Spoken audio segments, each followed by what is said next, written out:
Hi viewers, welcome to ask talks. నా పేరు శ్రీకాంత్ కొండపల్లి. ఈరోజు నేను మీతో షేర్ చేసుకునే టాపిక్ అమ్మడం అంటే చెప్పడం కాదు అనే టాపిక్. నా సేల్స్ కెరియర్లో నేను అబ్జర్వ్ చేసింది, చాలామంది ఒకటి సేల్ చేయడం అంటే ఏమనుకుంటారు అంటే ఆ విషయం గురించి మాట్లాడము, ఆ విషయం గురించి ఎదుటి వ్యక్తి చెప్పడం అనుకుంటారు. ఇక్కడ మనం ఒకటి అర్థం చేసుకోవాల్సిన అవసరం ఉంది. సేల్స్ రిలేటెడ్ ఒక ఫేమస్ కోట్ ఉంది. ఏమంటారు వాళ్ళు అంటే, ఆవు ఎప్పుడు పాలు ఇవ్వదట, మనమే పితుక్కోవాలి.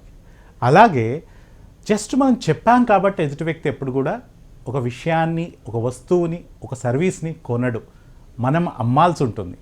సో ఈ అమ్మడం అనే కళ ఏంటి మరి చెప్పడం కాకుంటే అనేది చూద్దాం.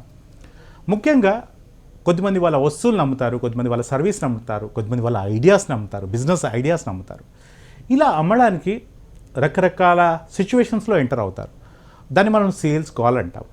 ఈ సిచ్యువేషన్స్లో ముఖ్యంగా మనం చేయాల్సింది ఏముంటుంది అంటే, ఫస్ట్ మన దగ్గర ఉన్న వస్తువు ఎవరు కొనే అవకాశం ఉంది, ఎవరు కొనొచ్చు, మన దగ్గర ఉన్న వస్తువుని ఎవరి దగ్గర డబ్బులు ఉన్నాయి, ఎవరి దగ్గర ఒక నిర్ణయం తీసుకునే శక్తి ఉంది అని అర్థం చేసుకుంటే వాళ్ళని మనం ప్రాస్పెక్ట్ అంటాం.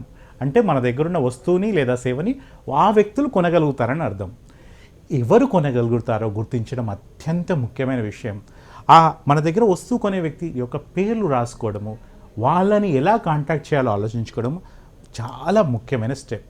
సో ఒక్కసారి ఎవరైతే మన దగ్గర కొనే ఛాన్స్ ఉందో అర్థం చేసుకున్న తర్వాత ఆ వ్యక్తి యొక్క పరిస్థితులు అర్థం చేసుకోవడం అనేది ఫస్ట్ మనం చేయాల్సిన పని. సో దాన్నే ఏమంటామంటే ప్రాస్పెక్ట్ యొక్క సిచ్యువేషన్ అర్థం చేసుకోవాలి అంటాం. ఫస్ట్ స్టెప్ సేల్స్లో మనం సక్సెస్ఫుల్ సేల్స్ పర్సన్గా మారాలి, మనం ఏదైనా అమ్మగలగాలి అనుకున్నప్పుడు మనం అర్థం చేసుకోవాల్సింది ఆ ప్రాస్పెక్ట్ ఉన్న పరిస్థితులు ఏంటో తెలుసుకోవాలి. ఆ తర్వాత ఆ ప్రాస్పెక్ట్ తను ఉన్న పరిస్థితుల్లో ఏ ఇబ్బందికి గురవుతున్నాడు, ఎలాంటి అవసరం అతనికి ఉంది అనేది తెలుసుకోగలగాలి. సో ఫస్ట్ ప్రాస్పెక్ట్ యొక్క సిచ్యువేషన్ అర్థం చేసుకోగలగాలి, ఆ తర్వాత అతని యొక్క అవసరం ఏంటి లేదా సమస్య ఏంటి తెలుసుకోగలగాలి. ఆ తర్వాత థర్డ్ స్టెప్ అతని అవసరం తీరేట్టు లేదా అతని యొక్క ప్రాబ్లంకి సొల్యూషన్గా మన దగ్గర ఉన్న వస్తువు లేదా సేవ ఎలా ఉపయోగపడుతుందో అతనికి చెప్పగలగాలి. సో అమ్మడం చెప్పడం కాదు అంటే ముందుగా ఈ మూడు విషయాలు అర్థం చేసుకోవాలి. ఇప్పుడు ఒక్కొక్కటి డీటెయిల్గా చూద్దాం. సో ఫస్ట్ ఒక ప్రాస్పెక్ట్ సిచ్యువేషన్ అర్థం చేసుకోవడం అంటే ఏంటి అంటే, ఫర్ ఎగ్జాంపుల్ మన దగ్గర ఒక వాషింగ్ మిషన్ ఉందనుకుందాం. మనం వాషింగ్ మిషన్ అమ్ముతున్నాము. సో ఈ వాషింగ్ మిషన్ ఎవరికి ఉపయోగపడుతుంది? ముఖ్యంగా మన వాషింగ్ మిషన్ యొక్క కాస్ట్ ఏ పర్టిక్యులర్ రేంజ్ ఉన్న వాళ్ళకి, అంటే హయ్యర్ క్లాస్కా లేదా మిడిల్ క్లాస్కా, హయ్యర్ మిడిల్ క్లాస్కా లేకపోతే లోయర్ మిడిల్ క్లాస్కా ఎవరికి ఉపయోగపడుతుందని ఇలా సెగ్మెంట్ చేసుకున్నాం అనుకోండి, అలాంటి వ్యక్తుల యొక్క పేర్లు రాసుకున్నాం అనుకోండి, అలాంటి వ్యక్తులు ఏ పరిస్థితుల్లో ఉంటారు, వాళ్ళు ఏం చూస్తుంటారు అనేది మనం ఎంత స్టడీ చేస్తే, వాళ్ళ యొక్క సిచ్యువేషన్ ఎంత అర్థం చేసుకుంటే, వాళ్ళ యొక్క బడ్జెట్ గురించి మనకు ఎంత అవగాహన ఉంటే అంత సులువుగా మన యొక్క ఈ వాషింగ్ మిషన్ని వాళ్ళకి అమ్మగలుగుతాము. సో ఫస్ట్ వాళ్ళ యొక్క సిచ్యువేషన్ స్టడీ చేయడం ఇంపార్టెంట్. అలాగే మీరే వస్తువు అమ్ముతున్నారో, మీరు ఏ సేవలు అయితే అమ్మాలనుకుంటున్నారో, మీ ఐడియాస్ ఎవరైతే కొంటే బాగుండు అనుకుంటున్నారో వాళ్ళ యొక్క పరిస్థితులని ఫస్ట్ స్టడీ చేయండి, వారి యొక్క వివరాలన్నీ పూర్తిగా సేకరించండి. ఈ రీసెర్చే మీ సక్సెస్కి ఫౌండేషన్. ఇక్కడ మీరు ఎంత అవగాహన తెచ్చుకుంటే మార్కెట్లో మీరు అంత సక్సెస్ అవుతారు. సో ఫస్ట్ స్టెప్ ప్రాస్పెక్ట్ యొక్క సిచ్యువేషన్ అర్థం చేసుకోవాలి. అతని ఏజ్, అతని ఫ్యామిలీ మెంబర్స్ లేదా అతని బడ్జెట్ యొక్క అఫోర్డబిలిటీ, ఇలాంటి ఏ ఇన్ఫర్మేషన్ మీకు సాధ్యమైనా అవన్నీ కలెక్ట్ చేయండి. ఇవన్నీ అతనితో మాట్లాడుతున్నప్పుడు మీకు చాలా సహకరిస్తాయి. ఆ తర్వాత రెండవ విషయము, పరిస్థితి అర్థం చేసుకున్న తర్వాత రెండవ విషయము, ఆ వ్యక్తి ఆ పరిస్థితిలో ఎలాంటి సమస్యకు గురవుతున్నారు లేదా ఎలాంటి అవసరాన్ని తను తీర్చుకోలేకపోతున్నాడు. ఫర్ ఎగ్జాంపుల్ టిపికల్గా ఒక మిడిల్ క్లాస్ ఫ్యామిలీలో ఉందనుకుందాం. ఒక హౌస్ వైఫ్ తను రోజువారీ బట్టలు విపరీతంగా ఎన్నో బట్టలు ఉండడం వల్ల బాగా అలసిపోతుంది. తను దాదాపు ఎన్నో గంటలు దాని మీద సమయం కేటాయించాల్సి వస్తుంది. పని మనిషి దొరకట్లేదు. అలాంటి ఇబ్బంది ఉన్నప్పుడు అలాంటి ఆవిడ అవసరం ఏంటని అబ్జర్వ్ చేస్తే వాళ్ళు అఫోర్డ్ చేసే స్టేజ్లో మనం ఒక వాషింగ్ మెషిన్ ఇవ్వగలిగితే ఆవిడ టైం సేవ్ అవుతుంది, మనీ సేవ్ అవుతాయి. ఎలా మనీ సేవ్ అవుతాయి అంటే, ఎలాగైతే పని మనిషికి అవన్నీ మిగిలిన కాస్ట్లు ఉన్నాయో లేదా ఈ పనులను చేయడం వల్ల తను ఎలా అయితే మిగిలిన ఇబ్బందులు పడుతుందో అవన్నీ తగ్గించుకోవడం వల్ల తన అవసరం ఎలా తీరుతుందో మనం అర్థం చేయించగలుగుతాము. కాబట్టి ఫస్ట్ వాళ్ళ అవసరం ఏంటో మనకు తెలియాలి. రెండో స్టెప్లో మనం పూర్తి దృష్టి పెట్టాల్సింది ఏంటి అంటే ఆ ప్రాస్పెక్ట్ తోటి మనం మాట్లాడుతున్నప్పుడు అతని అవసరం ఏంటి, అవసరం తీరకుంటే ఎలాంటి సమస్యలు వచ్చే అవకాశం ఉందో పూర్తిగా వారికి అవగాహన ఉందా, అవగాహన లేకుంటే మనం ఎలా అవగాహన కల్పించగలుగుతామో అనేది మనం చూడాలి. ఎలా తెలుస్తుందండి ఎదుటి వ్యక్తికి సమస్య ఉందని వాళ్ళకి తెలియనప్పుడు మనం ఎలా చెప్పగలుగుతాము అంటే అక్కడే పవర్ఫుల్ క్వశ్చన్స్ మనకు సహాయపడతాయి. మీరు ఎదుటి వ్యక్తితో ఎవరైతే అమ్మాలనుకుంటున్నారో ఆ వ్యక్తితో కూర్చున్నప్పుడు మనం అడిగే ప్రశ్నలు, మీరు ఎలాంటి ప్రశ్నలు అడుగుతున్నారు అనే దాన్ని బట్టి వాళ్ళ యొక్క అవసరానికి సంబంధించిన అవగాహన వాళ్ళకి వస్తుంటుంది. సో సెకండ్ స్టెప్లో ఎదుటి వ్యక్తితో కూర్చున్నప్పుడు వాళ్ళ యొక్క అవసరం లేదా వాళ్ళ యొక్క సమస్యలు ఏంటో పూర్తిగా అర్థం చేసుకోవాలి. ఒక్కసారి ఎదుటి వ్యక్తి యొక్క అవసరం అర్థమైన తర్వాత అప్పుడు మనం థర్డ్ స్టెప్కి ఎంటర్ అవుతాం. థర్డ్ స్టెప్ ఏంటి అంటే ప్రజెంటింగ్ అవర్ ప్రొడక్ట్. మేడం మీకు ఇలా ఇబ్బంది అవుతుంది, ఇన్ని గంటలు పడుతుంది కదా, మా ఈ పర్టికులర్ వాషింగ్ మెషిన్ తీసుకుంటే మీకు ఇంత టైం సేవ్ అవుతుంది, ఇంత ఎనర్జీ తక్కువ కన్జ్యూమ్ అవుతుంది, అలాగే ఈ బెనిఫిట్స్ ఉన్నాయి, అలాగే మీకు క్లాత్స్ ఇంత బాగా అవుతాయి అని ఎప్పుడైతే మన ప్రోడక్ట్ యొక్క ఫీచర్స్, అడ్వాంటేజెస్, ఆ అడ్వాంటేజ్ వల్ల బెనిఫిట్స్, వాళ్ళ సమస్యని ఈ ప్రోడక్ట్ ఎలా తీరుస్తుందో మనం ఎప్పుడైతే అర్థం చేస్తామో ఆటోమేటిక్గా మనం అమ్మగలిగే అవకాశాలు, వారు కొనగలిగే అవకాశాలు చాలా ఎక్కువ ఉంటాయి. సో ఫస్ట్ మనం స్టడీ చేయాల్సింది వారి యొక్క పరిస్థితులు ఏంటి, 2 వాళ్ళ అవసరం ఏంటి, 3 వాళ్ళ అవసరం మన ప్రోడక్ట్ ఎలా తీరుస్తుంది అని. ఈ 3 స్టడీ చేసినాక ఇంకొక ముఖ్యమైన 3 విషయాలు తెలుసుకుంటే ఒక ఆర్డినరీ సేల్స్ పర్సన్ నుంచి ఒక సక్సెస్ఫుల్ సేల్స్ పర్సన్గా మనం మారగలుగుతాము. ఏ సేల్స్లో అయినా ఎవరైనా సేల్స్ జాబ్ అనగానే ఫస్ట్ ఏమవుతుందంటే అబ్బా సేల్స్ నా వల్ల కాదు, నేను చేయలేను అనుకుంటారు. ఒక రకమైన భయం ఉంటుంది. అమ్మడం అనేది అత్యంత కష్టమనేది ఒక నమ్మకం ఉంటుంది. ఎందుకు ఈ నమ్మకం వచ్చింది ప్రజల్లో, చాలామంది ఎందుకు భయపడతారు ఏదైనా ఒక విషయాన్ని అమ్మమంటే అంటే అమ్మడం ట్రై చేసినప్పుడు వచ్చే ఎదుటి వ్యక్తి నుంచి వచ్చే ఆ రెసిస్టెన్స్, ఆ అబ్జెక్షన్స్ భయపెడతాయి.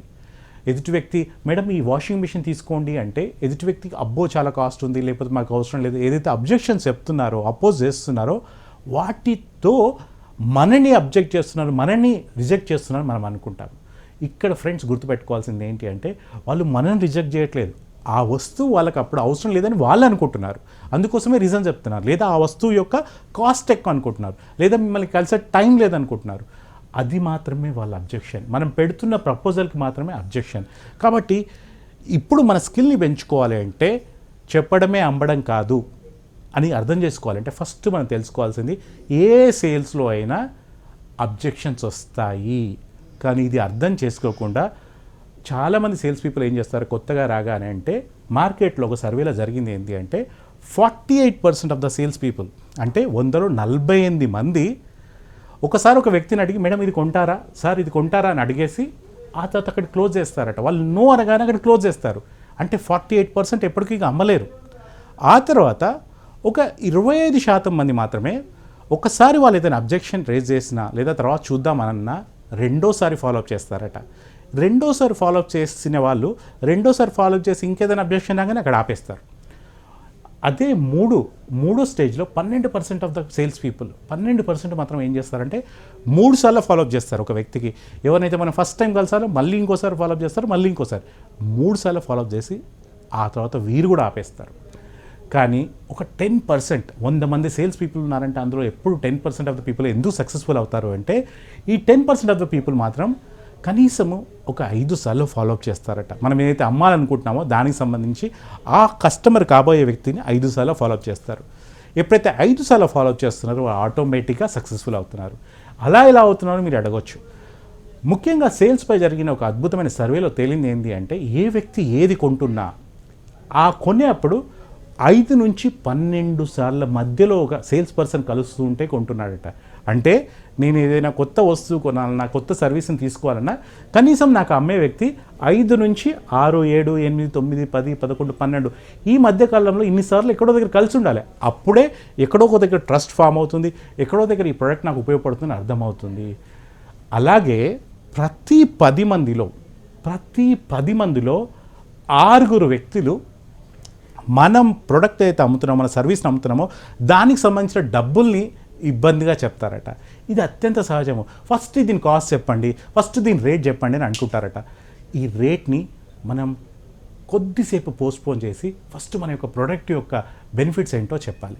అలాగే ప్రతి 10 మందిలో 6 ప్రొడక్ట్ యొక్క డెమాన్స్ట్రేషన్ ఎక్స్పెక్ట్ చేస్తారట. అంటే ఆ వ్యక్తి తీసుకున్నా తీసుకోకపోయినా పర్వాలేదు, ముందు మనం అమ్మేది ఎలా వాళ్ళకు ఉపయోగపడుతుందో ఒక డెమాన్స్ట్రేషన్ ఇవ్వడం చాలా ఇంపార్టెంట్. దానికి సంబంధించిన వీడియోని ఏదో చూపెట్టడం ఇంపార్టెంట్. కానీ చాలామంది సేల్స్ వన్ యాటిట్యూడ్ ఎలా ఉంటుంది అంటే, ఇంతమంది తీసుకుంటారా తీసుకోరా, ఇంతమందిని కలిసేం లాభము, ఎవరైతే తీసుకుంటామంటారో వాళ్ళ దగ్గరికి వెళ్తే అయిపోతుంది కదా, నా ఎనర్జీ టైం సేవ్ అవుతుంది కదా అనుకుంటారు. ఫ్రెండ్స్, ఇలా మీరు ఎనర్జీ సేవ్ చేసుకుంటా అనుకోవడం ఎలాంటిది అంటే, మీరు టైం సేవ్ చేసుకోవడం కోసం మీ వాచ్ని స్టాప్ చేసి అబ్బా నా టైం సేవ్ అయింది అని అనుకోవడం ఎంత కరెక్టో, అలాగే వస్తువు కొనేవాడి దగ్గరికే నేను వెళ్తా అనుకోవడం అంతే కరెక్ట్. కాబట్టి ఒక సేల్స్ పర్సన్కి ఎదురుగా ఉన్న ప్రతి వ్యక్తి ప్రాస్పెక్ట్ అయ్యే అవకాశం ఉంది. మీరు చూసే దృష్టిని బట్టి ఉంటుంది. కాబట్టి మీ దగ్గర ఉన్న వస్తువు, ఎదుటి వ్యక్తి అవసరం, ఈ రెండింటిని కలపండి, అద్భుతమైన సేల్ సక్సెస్ సాధిస్తారు. ఎన్నో ఇన్సెంటివ్ సాధిస్తారు, ప్రమోషన్స్ కొడతారు, లైఫ్లో ఉన్నత స్థానంలో ఉంటారు. సో అందుకోసమే ఫ్రెండ్స్, సేల్స్ అంటే, అమ్మడం అంటే చెప్పడం కాదు, వాళ్ళ అవసరానికి మన దగ్గర ఉన్న ప్రోడక్ట్కి లింక్ చేయడం. సో పూర్వకాలంలో కూడా అవసరాన్ని తగ్గట్టే అమ్మేవాళ్ళు, అందుకే సక్సెస్ అయ్యేవాళ్ళు. ఈ రోజుల్లో ఎలాగోలాగా అమ్మేద్దాము, వాళ్ళ అవసరాన్ని గుర్తించకపోవడం వల్ల ఇబ్బంది పడుతున్నారు. సో మీరు వాళ్ళ అవసరాన్ని గుర్తించి మీ ప్రోడక్ట్ వాళ్ళ అవసరానికి ఎలా సహాయపడుతుందో చెప్తారని, సక్సెస్ఫుల్ అవుతారని ఆశిస్తూ, yours Srikanth Kondapalli. Thank you very much.